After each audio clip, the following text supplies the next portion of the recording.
Way back in the day, there's a movie came out called Roadhouse. It was an Oscar winner. Best movie of all. Best of all time. Patrick Swayze starred in there as Dalton. And Dalton was what they call a cooler. So he was like in a bar setting. I'm sure you guys are like, Gil, we watched it. We're good. But he was brought in to do a turnaround project with this bar. And he's talking to the guys that he's going to, be over, these bouncers. And he kicks a few out. He's trying to clean house. And then he starts his talk. And he looks at the bouncers and he says this, which is very interesting. He goes, just know, it's going to get a lot worse before it gets better.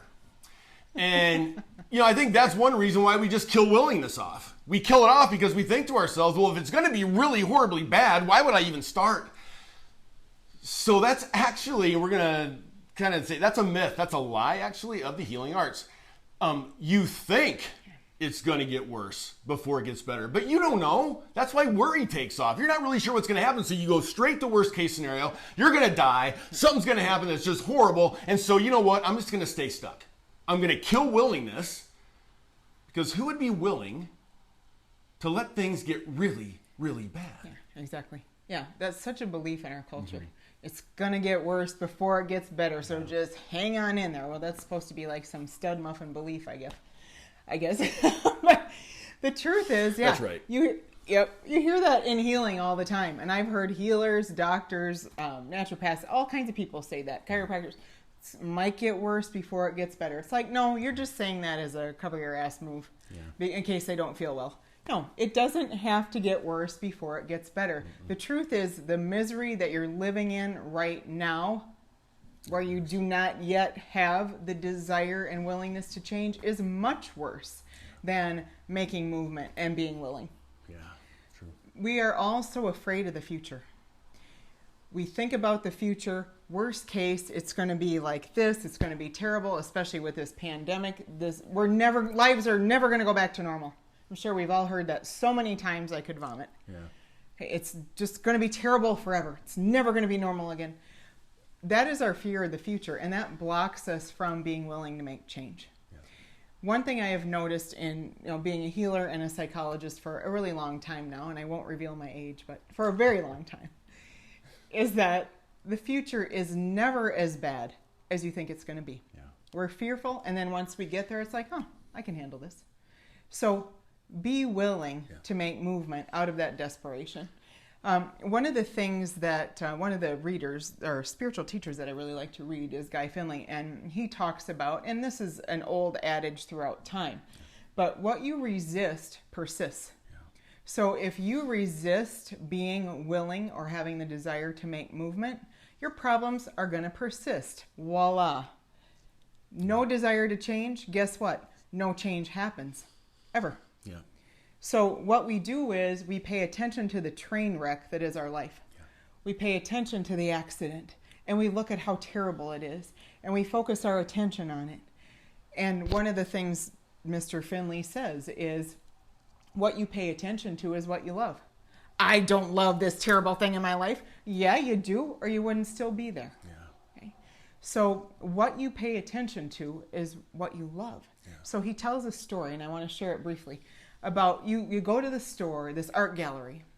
Obviously, it's not during a pandemic, but you go to an art gallery and you purchase a statue, and you put it in your living room, and you think it's the ugliest statue you've ever seen, and you stare at it every day. Yeah. Why would you buy that? That's what people do with the ugliness in their life that they don't want to change. They just look at it every day. Have the desire and the willingness to make a change. That's right. One of the things I loved about what Beth just said is that you're actually in a worse place right now than you would be if you had willingness and moved out of it.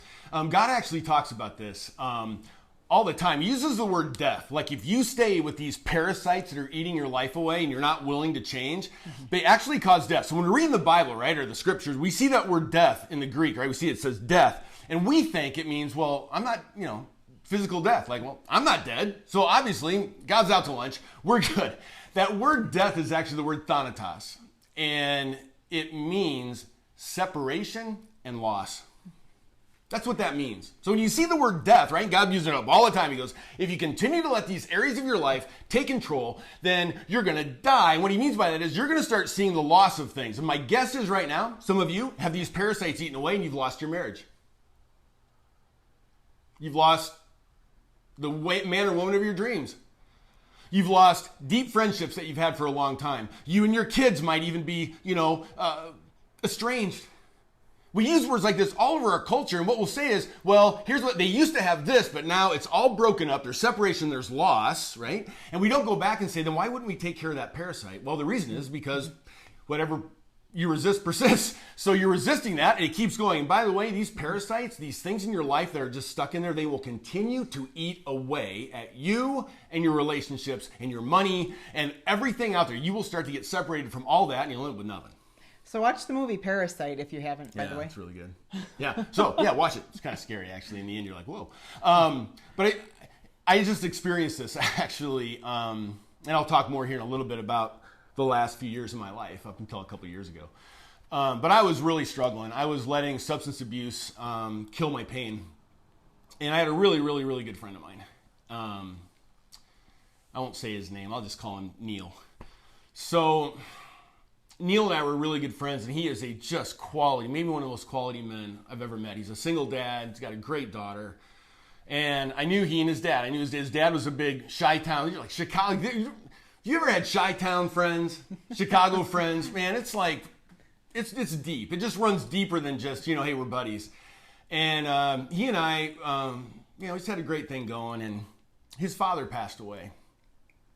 And he had asked me to come visit his dad before he died. And, it's like, hey, my dad wants to see you. Hey, man, can you bring it? Can you come and be the pastor that I really need you to be and the friend I really need you to be? And I said yes. And then when it was time to go see him, I was wasted. And I never went and saw his dad, and his dad ended up passing away without me visiting one time. Well, how do you think that went? I think it went over.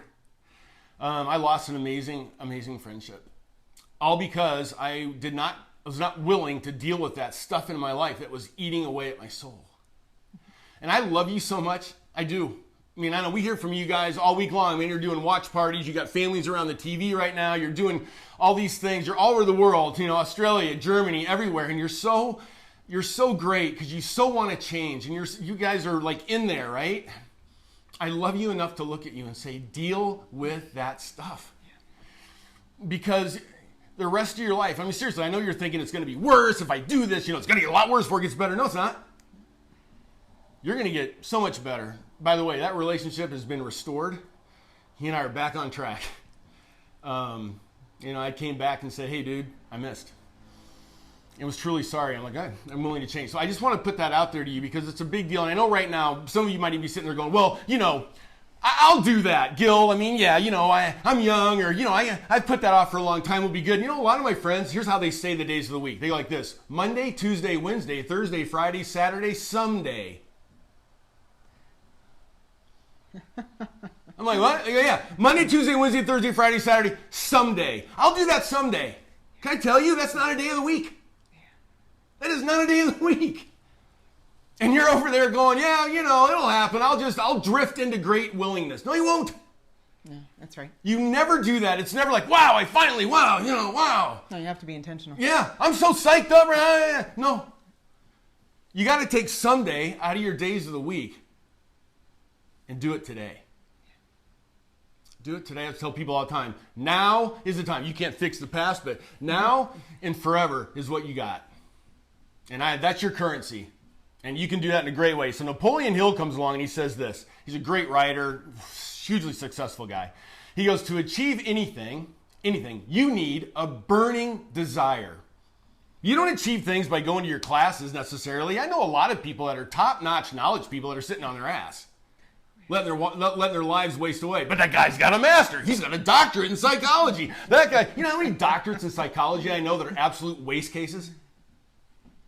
They're actually teaching, and they don't even live it. I know a ton of them. By the way, I was one of them at one point, and I was sick to myself because I was sitting in my crap And one day I woke up and went, you know what I want to do? I want to teach and live it. And I told Beth this. I said, man, I'm not going to do, this is called the Friday Night Light. For a reason. We're bringing, hopefully, light to a dark world. And I told this to Beth. I said, Beth, if there's any point that you and I are teaching together, and you can't look at me and go, that guy is for real, then I need to get out and get things straight. Yeah. I told her that. I said, I want you to sit next to me and be proud of me. I don't want you to sit next to me and go, whatever. Same here, by the way. That guy. Yeah. And I thought, man, I got to have a burning desire. I don't care how much schooling I have. I don't know how many people that I know that are in CEO positions or people in the cabinet of some great country. All that stuff does not matter. What matters is where all of us are. And by the way, at the foot of the cross, it is an absolute even ground. At the foot of Jesus, he does not have strata for classes and who you know and all that kind of stuff and how many books you've read and how many movies you've seen and how inspired you've been.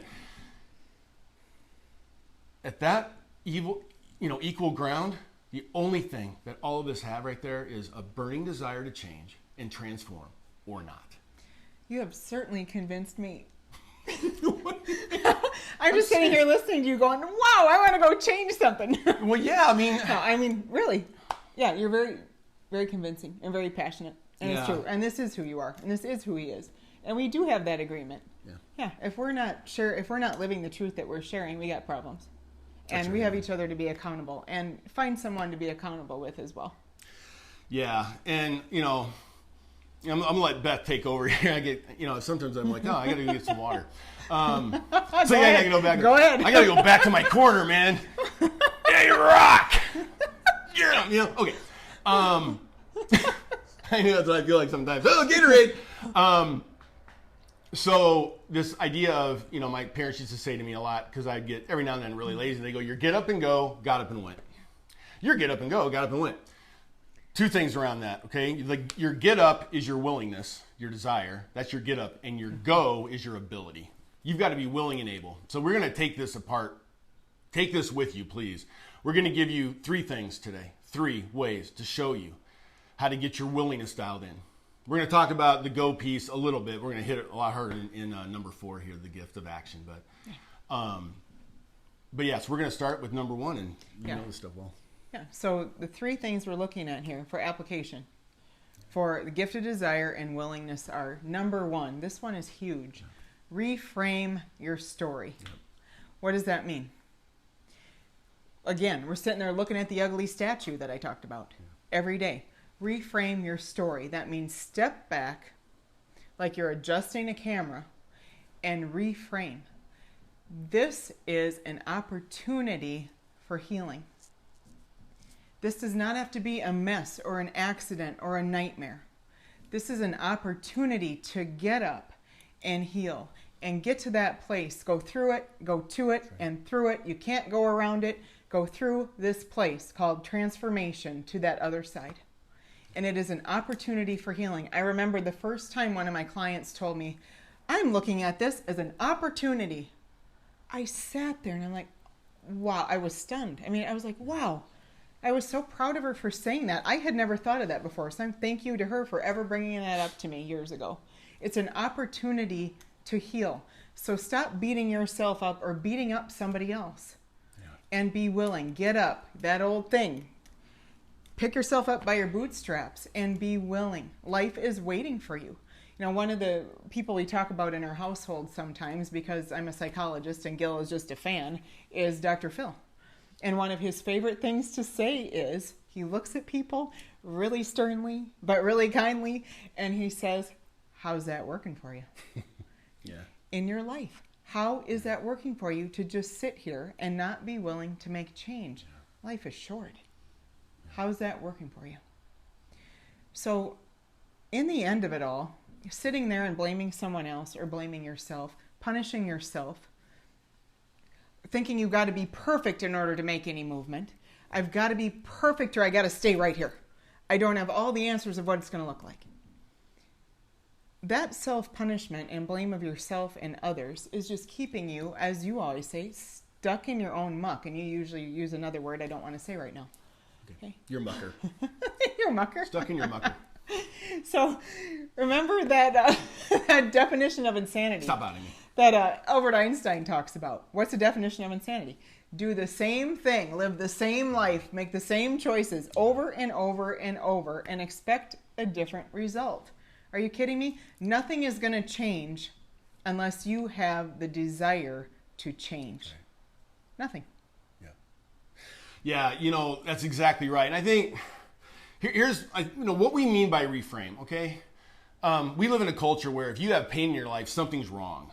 And then you talk about it. Yeah, it's like, well, you must have done something wrong. Like, pain doesn't come to those who are successful. Pain doesn't come to those who are on the right track. Pain doesn't come to those who are, trending north. Pain comes to those people who, they're bad. They've done something wrong. And please, I'm going to put this, okay? God gives us the gift of pain. It's just a gift. And here's why.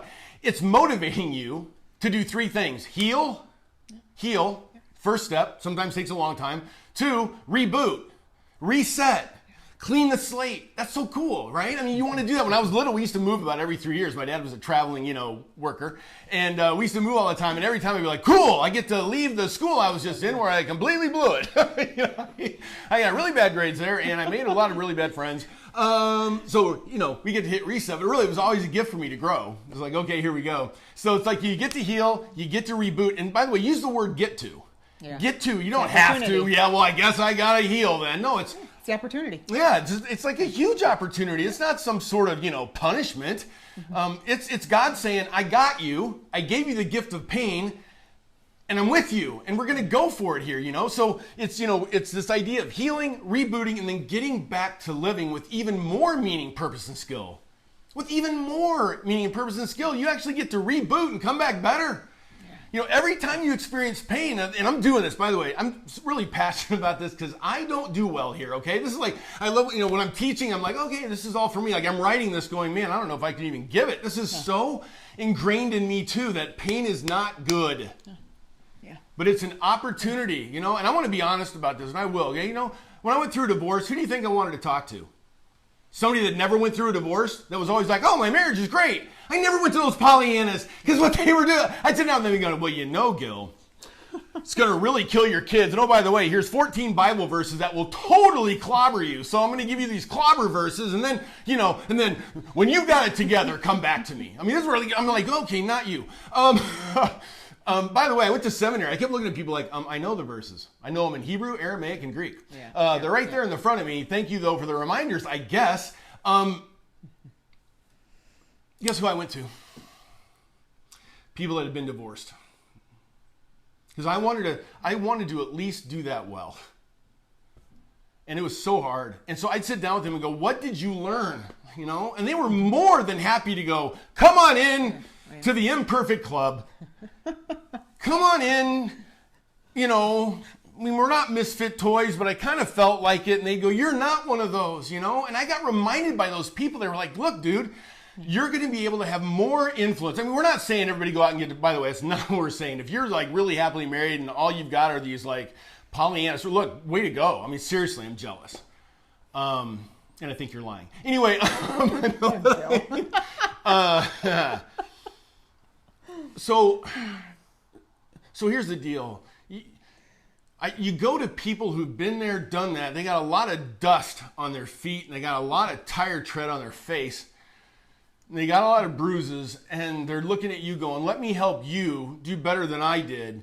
And I want you to do so well at this so that you can walk out of here with more wisdom and more grace. Those are the people that I want to be with, And so when I got through all that, that was my prayer. God, make me better. I'm going to admit, man, I was really clumsy. I could talk about this all day because I made so many mistakes. I did. But I'll tell you what, if you're going through something, email us. We'll just love you and help you. We don't have any clobber verses for you. We just have a lot of listening, a lot of praying, a lot of seeking God's wisdom, a lot of skill. We have a lot of things to be able to offer. And really, to be honest, it's humble pie. I mean, I got to experience a severe mercy. Charles Shedd wrote a book called A Severe Mercy.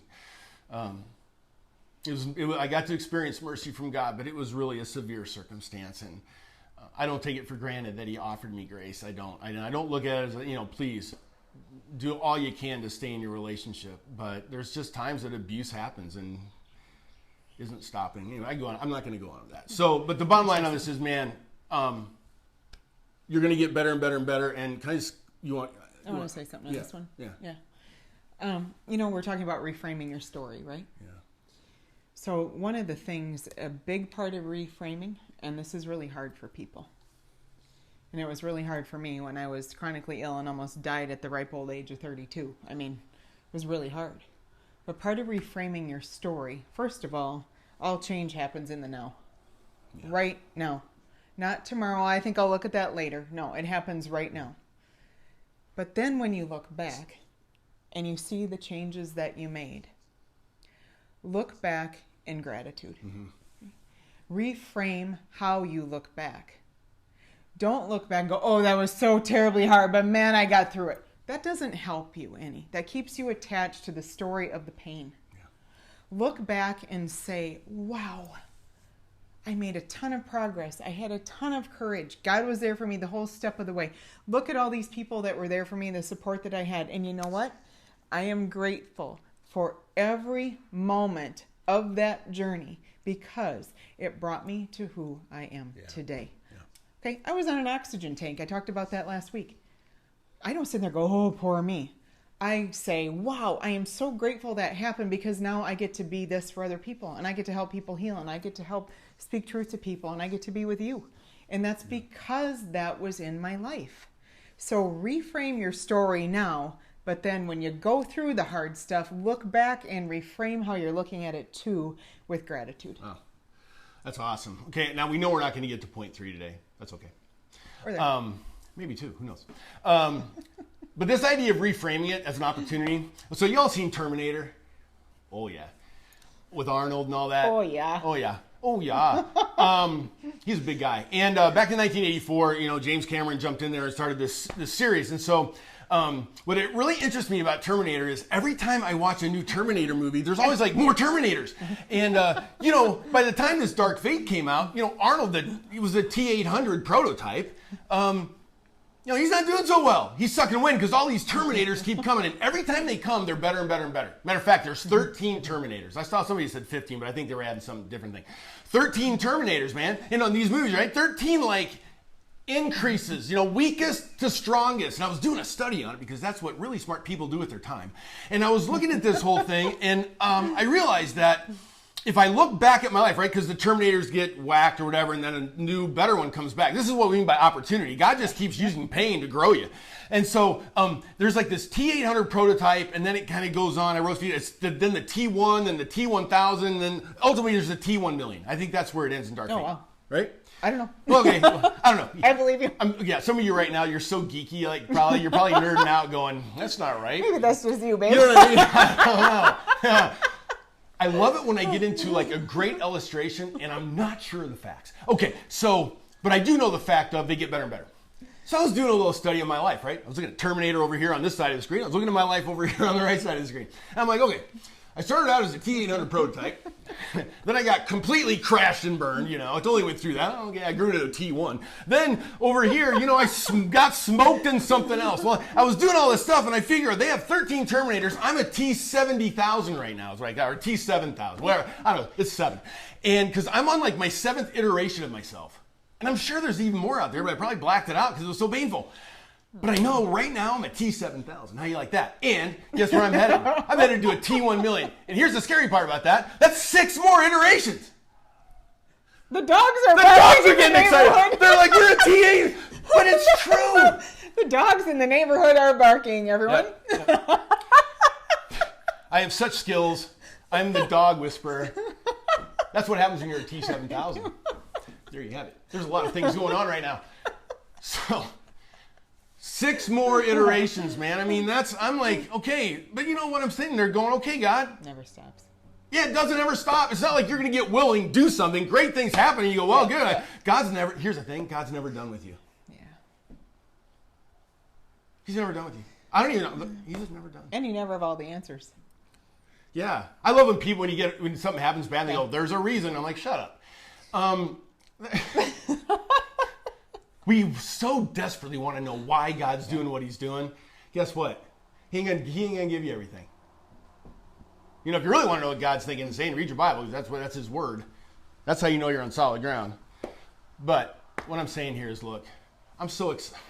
Right now, we're so with you guys to do the Terminator thing too. We are. I'd like to run into you at some point and you go, Gil! I'm a T8 right now, man. I'm a T8000. You know, I'm a T9000. Some of you right now are going, I'm like a 26. I mean, I'm getting killed out here. I want to know you, buddy. I want to know you. Seriously, I want to hang with T26 whatever millions. I want to hang with that guy or girl or whoever it is. Well, you know, whatever. I want to hang with you. So, all that to say is, and we're probably going to have to kill this because we've gone so long. Or you want to do one more? Yeah. You guys cool with that? We'll do one more and then we'll keep 3? Yeah, okay. Yeah, you can do that. Okay, remember, reframe. Okay, I'm going to say it over time. Reframe your story. See the pain you're experiencing as a positive rather than a negative. See it as an opportunity, not a punishment. Okay? Seriously, please, I'm working on this. Come with me. Number 2. Part 2. Sorry, I know. Number 2, the gift of desire and willingness. Okay, first one, reframe. Number 2, recapture God's vision for your life. Okay. We've all been wounded by life and in life and by others. So just because you've been wounded doesn't mean that you have to keep living wounded. Yeah. We all are. It's not an excuse. Ask yourself, what is your divine path? Another way of looking at that is, why am I here? Okay. What is your divine path? Are you here to be wounded and stick in it? What's God's plan for you? It's more than just to be wounded and stick in that woundedness and talk about the woundedness and stare at the woundedness. Reframe it and recapture what your divine path is. What is your truth? What is your truth? And I don't care. We don't care. No one cares. God doesn't care if you have all the answers or not. Have the willingness to make a shift for yourself and your life and your health and others and your heart and God and your connection. Have the willingness to look at, really, what is my divine path? You know, I asked a family member a couple years ago, I said, you know, what do you think your purpose is here in life? You know, what's your divine path? And she got mad at me. And she's older, and she said, there isn't one anymore. Ooh, yeah. And okay, well, this conversation is going to be over for now. What is yours? Think about it. Pray about it. Listen to your heart. Talk to people that are close to you about it. What's your divine path? You have to recapture. We have to recapture what that path is in order to make movement. And we have to make a leap of faith. People will often talk about, you know, I'm standing here on this precipice and this cliff and I want to jump. But is God going to catch me? Some people will say, is there an angel there that's going to be there for me that's going to catch me? Yes. Jump. You don't know what it's going to look like, feel like. All the details doesn't matter. Yeah. Jump. Make movement. Life is short. Yeah. What's your divine path? It's not to worry about everybody else's problems and tell them what to do. Let me tell you that. Yeah. That's not your divine path. No. Divine path is to reconnect to why you think God put you here. Yeah. This is a skill. Okay? We're not saying, wow, this is so hopeful and so whatever. This idea of recapturing God's vision for your life requires you to connect with God, connect with who you are, be fully aware of what's going on around you, and be able to tell your story. You be able to, see it, right? So timeline your story out if you need to. God's doing great things through all this. We get so far in the weeds, we don't see it. Yeah. So in the scriptures, there's this guy named Joseph, and I would just encourage you to head to Genesis 37, and it's a 25-minute read, but read Genesis 37 to Genesis 50. It's about this guy, Joseph, Joe. By the way, that word, that kind of like, hey, average Joe, right? He wasn't average. This guy was amazing, but he was cocky, just to be honest. He had brothers, and he was his daddy's favorite. And so, you know how those people are. You probably know a few. And they just, he would kind of look at him and go, hey guys, you're kind of like, you're just like good people, but I'm a star in the sky. Like he would literally come right out at the dinner table and go, I'm Dad's fave. You guys suck it. He was just really arrogant like that. And so, God always spots those guys. And so those brothers took him out. They took him out, like really took him out. They took him out. Somebody suckered him in. They threw him in a hole. They figured he'd be dead. But he didn't die. He actually got out of that hole. God had amazing plans for him. And the thing about this guy was he stayed in it. Even though he was arrogant and cocky and all that kind of stuff, he let God mold him. That's what I love about this story is that he ends up getting on the cabinet of like this, of the Egyptian government. I mean, he ends up being like this incredibly talented political guy. And through all this, right, he's learning and growing. And through all that process, he had to come to a place that he forgave his brothers. And so he didn't even see him, even though they were going to reunite. But one day, they reunited. And in a surprise fashion, these brothers realized that was their brother from years before. And having the position that Joseph had, he could have offed his brothers. And they knew it. And they were like, oh, crap. They were around like, you should have killed him. Well, you should have killed him. They're going around like, well, and there comes a point where Joseph looks at him and just says, hey, guys, I've already dealt with my bitterness and my resentment towards you. And I want back in the family if you'll have me. And I love you, and I made mistakes. And let's get the band back together. And there's a verse, Genesis 50, verse 20, and this is awesome. Joseph is being challenged about all this stuff, and he says, don't ever miss this, okay? Seriously. I call it Genesis 50-20 vision, right? He had it. He developed it. And he says this, the human element in my story, was all about making my story out to be an evil thing. That there's evil intent. Humans got involved. You ever been involved with humans on a board, or you ever been, your family? Some of you go, that's my family.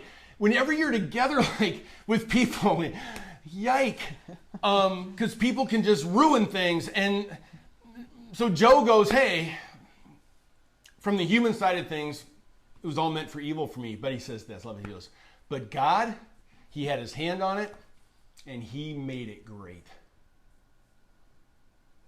Human element, evil, but I saw God over everything in my life, and God, he made it all good. It's all good. And develop 50-20 vision, folks. Yeah, it's really great. Develop 50-20 vision. Whatever you're going through right now, reframe your story and then recapture God's vision for your life. Joseph never let the hard places have him go, I'm out. I'm done. Kaput. He looked out and said, God, I'm in. I'm still in. Keep teaching me. He's still letting me breathe. Keep breathing your vision into me so I can see it and I can do it. And he did. And, we'll close here Beth and I were talking about this.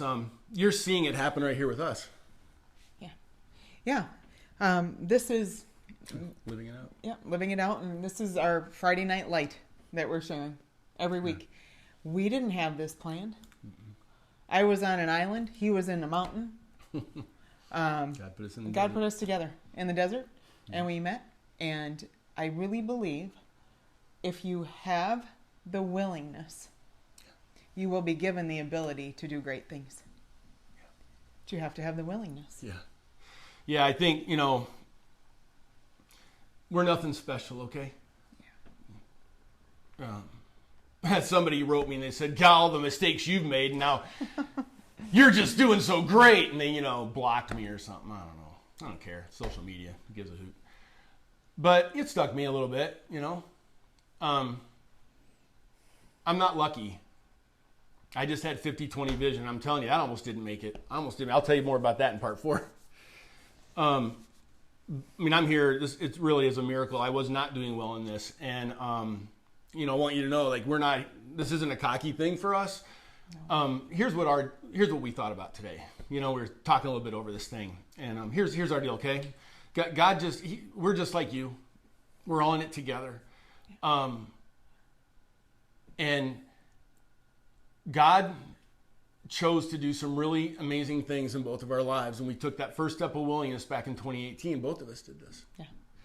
A couple years ago, we just both, in separate places, she in the ocean, I'm up in the mountains, and we both took really willing, really hurting steps. But we took one little feeble step, and God took that thing and he blew his spirit into that, and unbelievable things happened after that.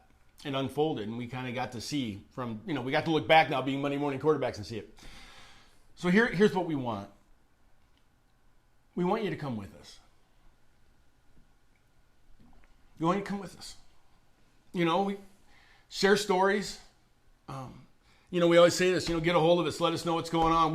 We'll post stories. This community is going to be a community of 50-20 vision. It's not going to be a community like, oh, we got it all together or whatever. It's going to be, man, it's messy, but the magic is in the mess. It's magic in that mess, man. And here are the stories from it. And they're humbling, and yet they're so powerful with what God's done. So, would you come with us, like tonight, before you go to bed? Seriously, today. This is not someday. This is today. Right now, we're going to sign off, okay? Before you go to bed tonight, I don't care who you're with, you tell them, I need some time alone. And you go get it, and you grab what we've talked about here, and you absolutely reframe your story. As a positive, not a negative, as an opportunity, not a punishment. You absolutely, and I mean seriously, you write it down or you type it on your computer, whatever you want to do, but get it on paper.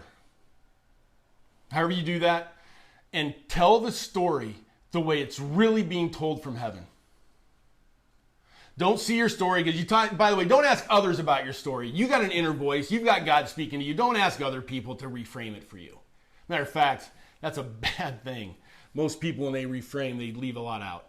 You reframe it, you and God together tonight. And then tonight, before you close those eyes or you watch whatever TV show, whatever you're going to do, you ask God what his vision is for you. You say, God, I want to recapture it tonight. I want that 50-20 vision. I want to be in it. And you spend time talking to God about that, and you write down what he speaks to you. You say, this is it. This is the path. I'm back on to my divine path. I'm back in. I was gone for a while, but I'm back in. God, it's going to be messy from here on out, but I want your magic in the mess. I want you in there. Jesus, you do this.